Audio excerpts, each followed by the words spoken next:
मैं सर्वप्रथम केपीएमजी को बहुत बहुत धन्यवाद देता हूं। मैं उनका आभारी भी हूं कि आप सभी महानुभव आदरणीय व्यक्तियों का दर्शन लेने का मुझे सौभाग्य मिला। जिस विषय के लिए हम सब एकत्रित हुए हैं, मैं समझता हूं ये एक ईश्वरीय कार्य है। 456 करोड़ वर्ष के पृथ्वी के इतिहास में सबसे सेल्फिश अगर कोई जनरेशन रही है तो वो हमारी रही है। छोटी सी गिलहरी भी अगर कोई बीज अपने भविष्य के लिए रखना चाहती है और जब भूल जाती है, वो भी हमें पर्यावरण में एक पेड़ निर्माण के कार्य में अप्रत्यक्ष रूप से योगदान देती है।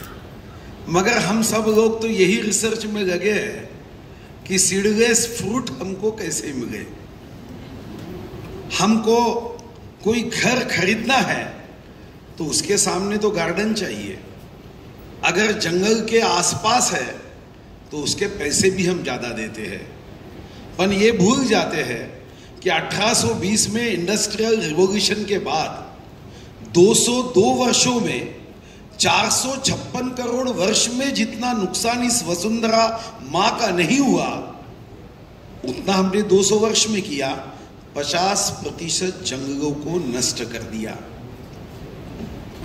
अब ऐसे सेल्फिश विचारों से हमें सोशल मार्ग पे अगर जाना है तो मुझे याद है कभी किताब पढ़ते हुए 1820 में जब इंडस्ट्रियल रिवॉल्यूशन हुआ तो जिसने उद्योग निर्माण किया वो सिर्फ अपने उद्योग के बारे में सोचता था।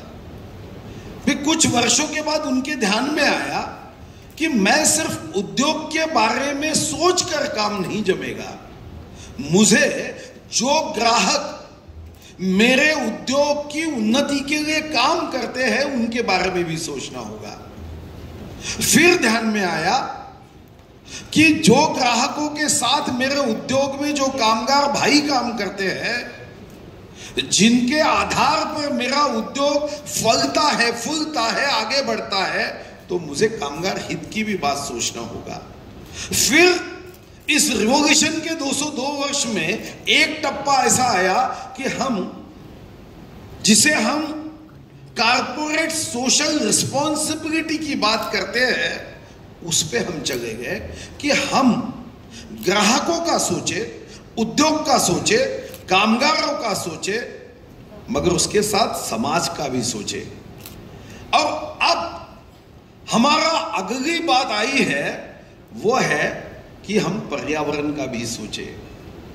धन तन को समाधान दे सकता है, पर्यावरण मन को समाधान देगा। मुझे याद है कि मैं फॉरेस्ट मिनिस्टर हूं और ताड़ोबा में मैं घूमने गया।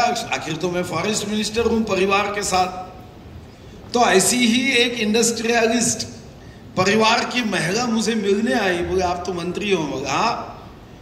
तो ताड़ोबा में इंटरनेट नहीं है। बोले हाँ नहीं है। बोले मेरा आग्रह है कि आप कुछ भी हो जाए, यहां पे कोई भी नेटवर्क मत गाइए। मैंने बोला क्यों? ताड़ोबा में नेटवर्क नहीं गाना है, कोई टावर नहीं खड़े करना है, क्या कारण है? बोले मेरे पति ने 15 महीनों में जितनी मेरे से बात नहीं की, 15 दिनों में उससे ज्यादा बात ताड़ोबा में की, क्योंकि यहाँ नेटवर्क ही नहीं है।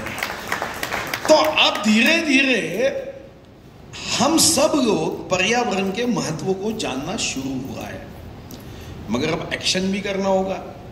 अब एक्शन के दृष्टिकोण से केपीएमजी ने हम सभी को एकत्रित बुलाते हुए जिन्होंने पर्यावरण क्षेत्र में अपनी जिम्मेदारी का निर्वाह किया है। धन तो चाहिए, मगर धन के साथ मन का समाधान भी चाहिए, जंगल से जीवन के मंगल तक। किसी ने सही कहा, जब मैं फाइनेंस मिनिस्टर था तो मेरे एक मंत्री ने पूछा, अब फाइनेंस भी है और फॉरेस्ट भी है, सबसे अच्छा विभाग कौन सा है? मैंने बहुत सहजता से उसको कहा कि जब कभी आप नोट गिन रहे हो तब सांस बंद करके गिनना आपको कौन सा विभाग महत्वपूर्ण है ये ध्यान में आ जाएगा। मैं समझता हूं कि अभी हमारी सबकी जिम्मेदारी है और हम वसुधैव कुटुंबकम को मानते हैं। कौन कितना कार्बन डाइऑक्साइड छोड़ता है मुझे पता नहीं, कौन से देश के आंकड़े मुझे देखने भी नहीं है, पर मैं इस देश से पर्यावरण की बात कह रहा हूं जहां सदियों से सनातन धर्म ने पर्यावरण के महत्व को जाना और इस महत्व के आधार पे हमारा धर्म खड़ा है। और इसीलिए भगवान कोई भी हो, बड़ की पूजा सिखाई गई। आज भी कई महिलाएं बरगद को धागा बांधकर कहती है कि 7 जन्म मुझे ये पति मिले। मैंने इतना ही कहा, इसको थोड़ा जीआर बदल दिया फॉरेस्ट मिनिस्टर बनने के बाद। मैंने कहा जो विधायक बरगद के पेड़ लगाएगा वो कम से कम 7 बार चूम के आएगा। जो इंडस्ट्रियलिस्ट उद्योगपति बरगद के पेड़ लगाएगा उसके इनकम टैक्स भरने की क्षमता 7 गुना ज्यादा हो जाएगी। इतना ही जीआर बदल दिया है। तो सीएसआर में से आज ही मैंने प्राइम मिनिस्टर सर को पत्र लिखने का निर्णय किया कि कंपनी एक्ट 2013 में थोड़ा सा बदलाव करके जो सीएसआर है उसमें चौथा हिस्सा सीईआर करो, कारपोरेट एनवायरमेंट रिस्पॉन्सिबिलिटी, ये विकसित करो। क्योंकि बहुत बार ऐसा हो रहा है कि हम समाज से लेते हैं, पर्यावरण से लेते हैं, पर्यावरण को देना ये भूल जाते हैं कि हमने सांस पर्यावरण से ली। और कोई भी व्यक्ति हो, सबसे नजदीक कोई है तो ये तो पर्यावरण और फॉरेस्ट विभाग है। पहली सांस लेता है तो मेरे फॉरेस्ट डिपार्टमेंट की लेता है। धन कितना भी कमा लो पर वन का नाता टूटता नहीं, क्योंकि जो कागज से नोट बनती है वो कागज भी वन विभाग के लकड़ी से ही बनता है। जिस पाठशाला में हमने ज्ञान प्राप्त किया वो किताब भी तो हमारे लकड़ी से बनी है, वो नोटबुक भी हमारे लकड़ी से बनी है। और आखिरी सांस जब लेंगे तो सिर्फ वन विभाग की लकड़ी ही लिपट के रहेगी, बाकी कोई लिपट के नहीं रहेगा। तो हमारे लिए धन इस जन्म के आखिरी सांस तक काम आएगा, मगर वन ये अगले जन्म में पहले सांस से काम आएगा। अब हमें ये सोचना है।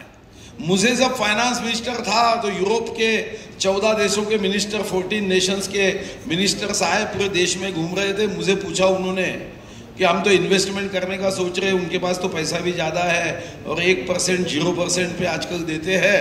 तो उन्होंने कहा कि हम देश में इन्वेस्टमेंट करने के लिए घूम रहे हैं। तो मैंने सहजता से पूछा कि कौन से देशों में जा रहे हैं? बोला हम तो बहुत सारे देशों में इन्वेस्टमेंट के लिए जा रहे हैं, एशियन कंट्रीज में ज़्यादा घूम रहे हैं और वहाँ पे हम इन्वेस्टमेंट करना चाहते हैं। तो मैंने उनको सहजता से बोला अगर इन्वेस्टमेंट करना है तो भारत जैसा देश नहीं।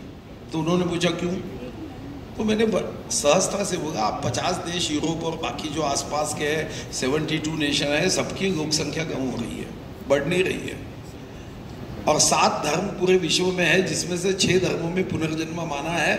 आप पे भी धर्मों में पुनर्जन्म माना है। आपका जन्म फिर आपके ही यूरोप में होने की संभावना बहुत कम है, क्योंकि पॉपुलेशन कम हो रही है। बढ़ेंगे तो पुनर्जन्म भारत में ही होगा। तो इस जन्म की चिंता करते समय अगले जन्म की भी चिंता करो, इस देश में इन्वेस्टमेंट करो। ये इन्वेस्टमेंट आपको अगले जन्म में काम आएगा। और वही होशियार इंसान है जो इस जन्म का भी सोचेगा, अगले जन्म का भी सोचेगा। तो मैं आपको इतना ही आह्वान करता हूं, वसुधैव कुटुंबकम ये भाव के साथ विश्व गौरव प्रधानमंत्री श्री नरेंद्र मोदी जी ने 2070 तक हमने कार्बन न्यूट्रल की बात कही है, मगर ये कोई एक प्रधानमंत्री नहीं कह सकता।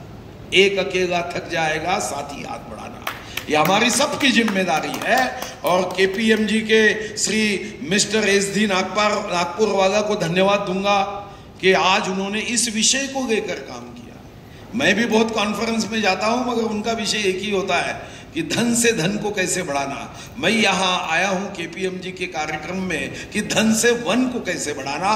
बहुत बहुत शुभकामनाओं के साथ आपको भगवान बहुत तरक्की दे। बहुत बहुत धन्यवाद।